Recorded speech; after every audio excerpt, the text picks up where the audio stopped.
नमस्कार। जनता पॉलिटिक्स में एक बार फिर आप सबका स्वागत है।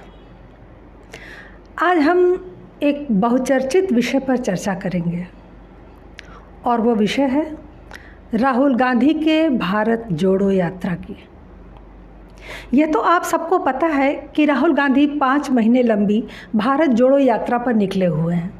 उनका कहना है कि भारत जोड़ो यात्रा न सिर्फ देश को पार्टी का संदेश देगी बल्कि संगठन में भी नई जान फूंक सकेगी। यह बात तो बिल्कुल सही है। एक के बाद एक चुनावी हार, कई कद्दावर, कई छुटभइये नेताओं और बहुत से कार्यकर्ताओं के पार्टी छोड़ने से और लचर उबाऊ नेतृत्व की वजह से कांग्रेस के कार्यकर्ताओं को अटेंशन और मोटिवेशन की सख्त आवश्यकता है।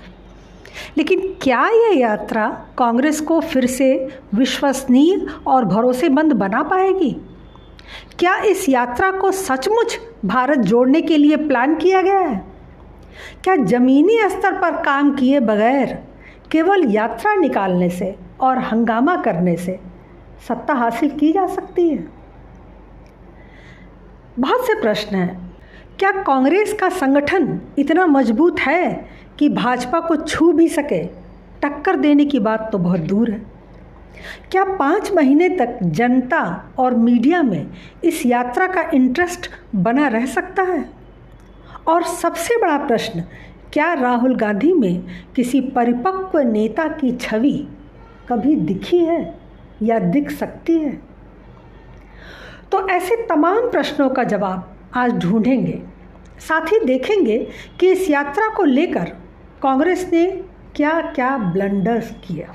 जी हाँ, तो सबसे पहले हम कांग्रेस के भारत जोड़ो यात्रा के जो ब्लंडर्स हैं उन पर बात करते हैं, क्योंकि आधे प्रश्नों का जवाब तो हमें वहीं से मिल जाएगा।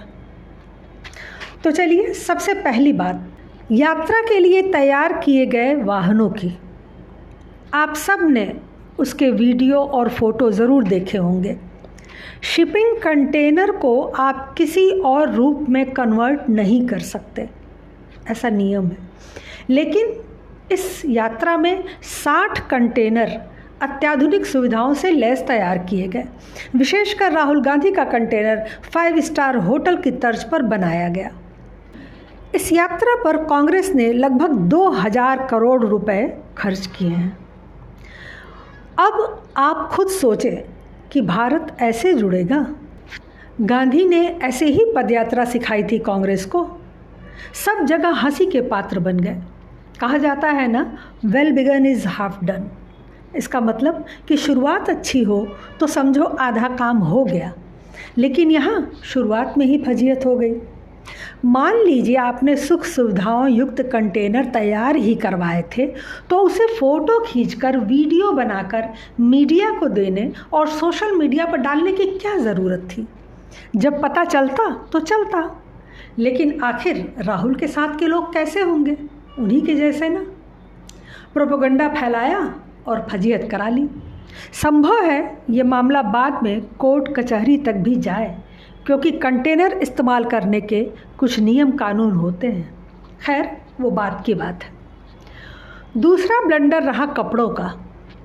45,000 की विदेशी टी शर्ट जो इंडिया में नहीं बिकती है, और एसिक्स ब्रांड का 8-10 हज़ार का जूता, ये पहनकर यात्रा करने की क्या ज़रूरत थी?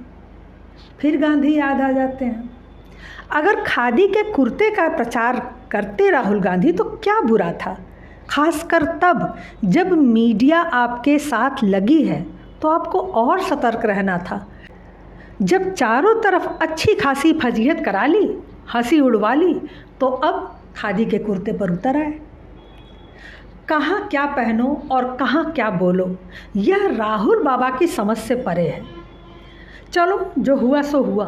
लेकिन कांग्रेस में उनके चम्मच इस बात से, इस बेइज्जती से इतने आहत हो गए कि उन्होंने अपनी कब्र ही खोद डाली और आरएसएस के हाफ खाकी पैंट में आग लगा दी। क्या दुख था? भारत जोड़ो यात्रा में आरएसएस के खाकी पैंट को जलाने का क्या दुख था? उन्हें पता ही नहीं चला कि उन्होंने अपने सारे किए कराए पर पानी फेर दिया है। सारे देश में थू-थू होने लगी। मीडिया से यूट्यूब तक किसी ने उन्हें छोड़ा नहीं। भाजपा का वोट बैंक और मजबूत हो गया। प्रश्न है कि राहुल कांग्रेस को मजबूत करने के लिए निकले हैं या भाजपा को, क्योंकि अभी तक तो गेंद भाजपा के ही पाले में है। मोदी जी के सूट बूट और चश्मे पर भी कांग्रेसी उछले, वो सही था, जनता उसे पचा लेती। लेकिन आरएसएस जो कांग्रेस से कहीं बहुत बड़ा संगठन है, पूरे देश के कोने कोने में फैला है, करोड़ों लोग उसके फैन हैं, उस पर ऐसा अभद्र ट्वीट यात्रा के मकसद को बौना कर गया। तीसरा जो ब्लंडर है वो हमेशा की तरह राहुल बाबा का प्रवचन। जब मीडिया और सोशल मीडिया आपके पीछे लगे हों तो वाणी पर संयम और शब्दों की समझ बहुत मायने रखती है। लेकिन महंगाई के खिलाफ हल्ला बोल रैली में उन्होंने गर्व से कहा कि पहले आटा 22 रुपये लीटर था, अब 40 रुपये लीटर हो गया है। बस फिर क्या था, पूरी रैली उसी पर शुरू हुई, उसी पर ख़त्म हो गई। भाजपा तो इंतज़ार में बैठी थी कि राहुल बाबा बोलेंगे तो मुद्दा ज़रूर मिलेगा, और उन्होंने दे भी दिया। कांग्रेस करने कुछ चलती है और हो कुछ जाता है। अभी आगे भी ऐसी हरकतें ज़रूर होंगी, ये लोगों को पक्का विश्वास है। लेकिन कांग्रेस की और उसके नेतृत्व की छवि पर यह काला धब्बा है कि जब बोलो तब मजाक बने। ऐसे नेतृत्व से जनता जुड़ेगी या भारत जुड़ेगा? जयराम रमेश, शशि थरूर, गहलोत जैसे बुजुर्ग क्या करते हैं? क्यों नहीं सिखाते समझाते? शायद किसी में हिम्मत ही नहीं है। चौथा ब्लंडर और भी विचित्र है। कांग्रेस की भारत जोड़ो यात्रा देश के 28 राज्यों में से सिर्फ 14 राज्यों से गुजर रही है। भारत जोड़ने वाले आधा भारत भी नहीं जोड़ पा रहे हैं। पदयात्रा का नक्शा काफ़ी विचित्र है। गुजरात और हिमाचल प्रदेश, जहां इस साल के अंत में चुनाव होने वाले हैं, उसे पदयात्रा से नहीं जोड़ा गया, जबकि उसी वक्त यह यात्रा राजस्थान से गुजरेगी, लेकिन गुजरात नहीं जाएगी। यूपी में पदयात्रा के नाम पर 75 जिलों में से सिर्फ एक जिला बुलंदशहर को चुना गया है। शायद ये करारी हार का असर है। अमेठी और रायबरेली को छोड़ देने से कार्यकर्ता बहुत निराश हैं, लेकिन यूपी के बिना दिल्ली की राह मुश्किल है, ये सभी को पता है। भारत जोड़ो, यूपी छोड़ो, यह कैसे संभव है? यह कैसे हो सकेगा? इसी तरह बिहार, बंगाल और झारखंड राज्यों को भी छोड़ दिया गया है। छत्तीसगढ़ में भी चुनाव होने वाले हैं, वहाँ भी पदयात्रा नहीं होगी। मतलब राजस्थान के 7 जिलों को छोड़कर पूरे हिंदी भाषी बेल्ट और पूर्वोत्तर राज्यों से यात्रा नदारद है। तो सवाल यह है कि इन राज्यों को पदयात्रा से दूर क्यों रखा गया, जबकि लोकसभा के लिए ये राज्य बहुत महत्वपूर्ण है? किसने बनाया ये रूट प्लान और क्यों बनाया? ऐसा नहीं लगता कि कांग्रेस के नेता अपने ही जड़ में मट्ठा डाल रहे हैं? ऐसी यात्रा से तो जुड़ चुका भारत। अगला 5वां ब्लंडर जो है वो कहिए तो भारत जोड़ो यात्रा का सबसे बड़ा ब्लंडर है, और वो है अलगाववादी एनजीओ बिरादरी के सहारे इस यात्रा का नियोजन, प्रक्रिया, निरूपण और समापन की पूरी रूपरेखा तैयार करना। यह तो सभी को पता है कि देश में हजारों की संख्या में ऐसे अलगाववादी वामपंथी मानसिकता के एनजीओज हैं जो भारत को तोड़ने के लिए बहुत से कॉरपोरेट सेक्टर द्वारा पोषित किए जाते हैं। कांग्रेस ने अपने द्वारा पाले पोसे गए 150 एनजीओज के साथ इस यात्रा को शुरू किया। उन एनजीओज ने ही इस यात्रा की पूरी रूपरेखा बनाई। यात्रा से पहले 22 अगस्त को राहुल गांधी ने इनके साथ दिल्ली में एक लंबी बैठक की थी। योगेंद्र यादव जैसे देश तोड़ने वाली विचारधारा के लोग राहुल गांधी के सारथी बने हुए हैं। दोनों की पीड़ा एक ही है, नरेंद्र मोदी। योगेंद्र यादव ने कई बार अपने लेखों में नरेंद्र मोदी का विकल्प तैयार करने के लिए सभी एनजीओज और विपक्षी पार्टियों को आमंत्रित किया था, लेकिन कुछ बात नहीं बनी। भारत जोड़ो यात्रा में एनजीओज बिरादरी की भागीदारी सिर्फ इस कारण से हुई है, पहले हिंदू को हिंदुत्व से अलग करने का प्रयास किया, बहुत बवाल हुआ हिंदू और हिंदुत्व शब्द पर, और अब जो इनकी मंशा है वो है राष्ट्रवाद को देश प्रेम से अलग करने का। यह मंसूबा लेकर ये कांग्रेस के साथ यात्रा पर जुड़े हुए हैं। अब छठवां ब्लंडर और भी शोचनीय है। राहुल गांधी की भारत जोड़ो यात्रा में उनका काफिला रात्रि निवास के लिए केवल क्रिश्चियन कॉलेजेस में रुकता है। ध्यान दीजिए कि रात्रि निवास के लिए केवल क्रिश्चियन कॉलेज का चयन क्यों किया जाता है। उन्हें किसी भी जगह भारतीय विद्या भवन या नवोदय विद्यालय नहीं मिलते क्या? क्यों किसी हिंदू स्कूल में इनका पड़ाव नहीं पड़ता? जब एक वर्ग विशेष से इतना दुराव, इतनी नफरत है, तो भारत कैसे जुड़ेगा? शायद इस वीडियो के बाद कांग्रेस हिंदू कॉलेजों का पता खोजने लगे, और वही उसके हित में भी होगा। आखिर भारत जोड़ना है, तोड़ना नहीं। इसी तर्ज पर पिछले दिनों राहुल गांधी की एक फ़ोटो वायरल हुई एक लड़की के साथ, और वो लड़की वही थी जिसने हैदराबाद में ओबीसी की सभा में पाकिस्तान जिंदाबाद के नारे लगाए थे, ऐसा लोगों का कहना था।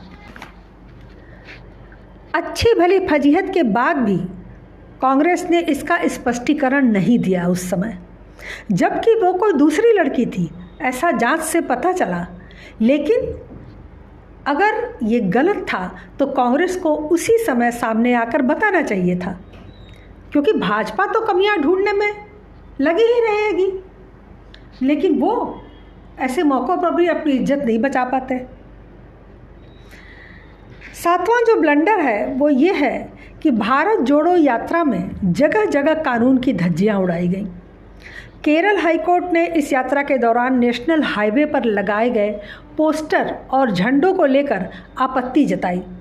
कोर्ट ने पुलिस और सुरक्षा अधिकारियों को फटकार लगाते हुए कहा कि राष्ट्रीय राजमार्ग पर एक राजनीतिक दल ने अवैध कब्जा करके अवैध रूप से बड़ी संख्या में बोर्ड, बैनर, झंडे व अन्य चीज़ें लगाई हैं जो हादसों का सबब बन सकते हैं। तो पुलिस और सुरक्षा अधिकारी आंखें बंद करके क्यों बैठे हुए हैं? उन्हें दिखाई नहीं देता? फिलहाल इस पर मुकदमा चल रहा है। कंटेनर के मामले में कांग्रेस पहले ही कानून को धता बता चुकी है। छोटे बच्चों को यात्रा में शामिल करने और उन्हें धूप में अपने साथ साथ दौड़ाने, पैदल चलाने को लेकर भी याचिका दायर की गई है। यह बाल श्रम के अंतर्गत दायर किया गया है, इस पर भी अभी मामला चल रहा है। तो इस तरह कानून की ऐसी तैसी यात्रा में होती जा रही है। अगला ब्लंडर कांग्रेस की करता धरता टीम पर सवालिया निशान लगाता है। भारत जोड़ो यात्रा में कांग्रेस ने एक बड़ा पोस्टर लॉन्च किया जिसमें सावरकर की तस्वीर भी लगी थी। भाजपा वालों को अच्छा मुद्दा मिल गया। आईटी सेल के साथ साथ जनता ने भी खूब मज़े किए। जमकर कांग्रेस की हंसी उड़ाई गई। चंद्रशेखर आज़ाद और गोविंद वल्लभ पंत के बीच में सावरकर की फ़ोटो कांग्रेस के गले की हड्डी बन गई। कांग्रेस ने इस पर सफाई दी कि वो प्रिंटिंग मिस्टेक है। उनका कहना था कि वो स्वतंत्रता संग्राम सेनानियों की तस्वीर चाहते थे। पोस्टर डिज़ाइन करने वाले लड़के ने ऑनलाइन स्वतंत्रता सेनानियों की फ़ोटो खोजी, उसमें उसे सावरकर भी मिल गए। उसने निकाल कर छाप दी। हमारी गलती ये है कि हमने छपने से पहले ठीक से जांच नहीं की, देखा नहीं, इसलिए यह एक प्रिंटिंग मिस्टेक है। अब आप इसी से कांग्रेस की कार्यप्रणाली और उनके कार्यकर्ताओं की सूझबूझ और समझ के बारे में जान सकते हैं। आपको लगता है कि जो इतनी छोटी छोटी चीज़ें न मैनेज कर सके वो इतना बड़ा देश मैनेज कर पाएंगे? ये तो 8 बड़े ब्लंडर्स थे, लेकिन गलतियों और कमियों की जहाँ तक बात है उनकी संख्या अनगिनत है।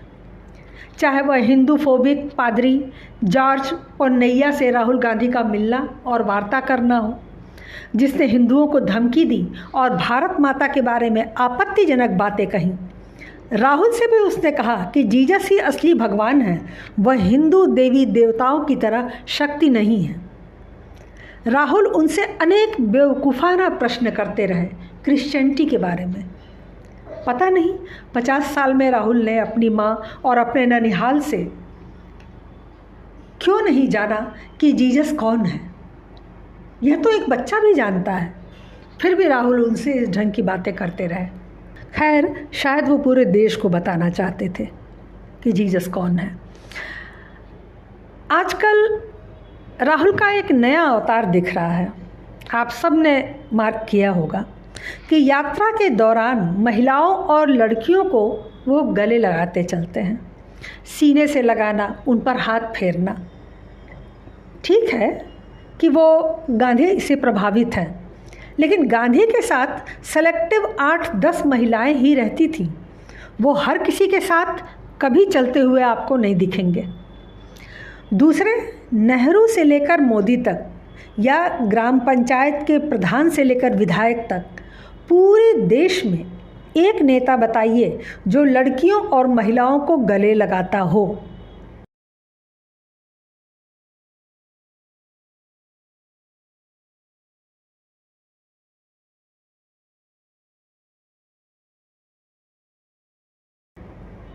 यह हमारे देश की संस्कृति नहीं है। विवेकानंद ने कहा था कि हमारे यहाँ महिलाएं हाथ नहीं मिलाती क्योंकि वो देवी हैं। आप भगवान को प्रणाम कर सकते हैं, उनसे हाथ नहीं मिला सकते। ये हर लड़की को गले लगाना ये यूरोप के संस्कार हैं, भारत के संस्कार नहीं हैं। राहुल को क्या लगता है कि विदेशी संस्कारों का असर भारत को जोड़ देगा? 20 साल के लड़के से 75 साल के बुजुर्ग तक राह चलती लड़कियों व औरतों से ऐसे पेश नहीं आते। फिर राहुल जैसे नेता जो खुद को भावी प्रधानमंत्री के रूप में स्थापित करने का प्रयास कर रहे हैं, उन्हें यह करने की नसीहत किसने दे दी? कब कांग्रेस देश की सभ्यता, संस्कृति, आचार विचार को अपनाएगी? कब भारत से उनका आंतरिक लगाव होगा? इस तरह की अनगिनत कमियां अभी हैं और आगे आने वाले दिनों में तो आप कल्पना कर सकते हैं, अभी पूरी 4 महीने की यात्रा बाकी है। तो मैं अगर सच कहूँ तो कांग्रेस और राहुल गांधी ये दोनों भाजपा से मिले हुए हैं, मानिए या मत मानिए। इधर कुछ भाजपाई मोदी सरकार से नाराज़ चल रहे थे, थोड़ा हिंदुओं में आक्रोश बढ़ गया था, तो राहुल गांधी ने अपनी यात्रा की योजना बनाई और मुस्लिम क्रिश्चियन भाई भाई की तर्ज पर आगे बढ़े। सारे देशद्रोहियों, अलगाववादियों, वामपंथियों को आगे किया, फोटो वायरल कराए। लिहाजा भाजपा का वोट बैंक फिर से एकजुट हो गया। हिंदू कांग्रेस की यह दुर्दशा देखकर भाजपा को ही बेहतर मानने लगे। इस तरह यह यात्रा भारत जोड़ो की जगह भाजपा जोड़ो बन गई है। फिलहाल अभी सिर्फ 25-30 दिन हुए हैं जिसमें इतने ब्लंडर सामने आ गए हैं। सोचिए 5 महीनों में क्या क्या होगा, कितना होगा। पता नहीं यात्रा के अंत तक कांग्रेस बच पाएगी या नहीं। मैं तो ऐसा बिल्कुल नहीं चाहती, क्योंकि विपक्ष तो देश में होना ही चाहिए।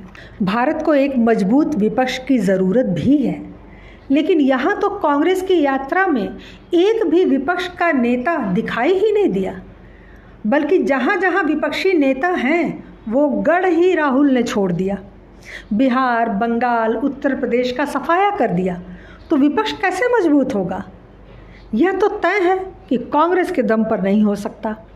और जब तक राहुल गांधी जैसे अनुभवहीन और जिम्मेदारी न उठाने वाले नेतृत्व में कांग्रेस पलेगी, भाजपा को सिर्फ मजबूती ही प्रदान करेगी।